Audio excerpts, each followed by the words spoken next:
Here's why some of the good black men are going SYSBM. First off, the weight issue. Black women, unfortunately, we are some of the most overweight and some of the least healthy.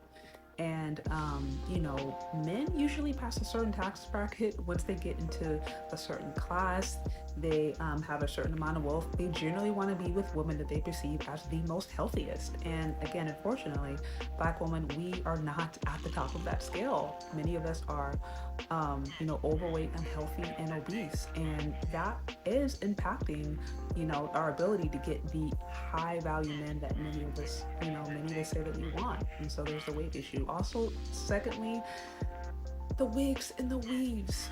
That has become such a hot topic, and again, there's a lot of guys out there who are just like, we are tired of the wigs, we are tired of the weaves, we just want women to wear their own natural hair. And you have some guys who will go so far as to say, you know what, if I can't get it within the States, now I'm gonna go, like I said, out of country to get it. Or why date a black woman who's wearing, 100% Brazilian hair?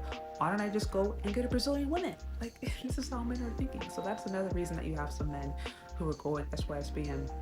Not to mention the attitude, feminism is widespread. We live in a post-feminist era and the United States, and a lot of men feel ostracized from that. And there's a lot of men who feel like feminism has gotten so far that they have been silenced, and it's hard for them to connect with certain women, who don't necessarily want to fit into more traditional gender roles when it comes to marriage. And so instead of fighting women, or instead of trying to get them to understand their point of view, they'd rather just go and find women who don't have issues with the idea of submission or cooperation. They'd rather go to maybe a more traditional country where those more classical gender norms still exist.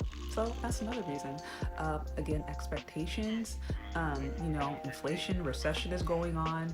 There are still a lot of women who are having these high expectations that a man has to provide in a certain way, and men sometimes can go into other countries and women will be happy with less, quite frankly. And so, for some men, it also just economically it makes so much sense. Not to mention in some of those other countries, your money can go so much more farther.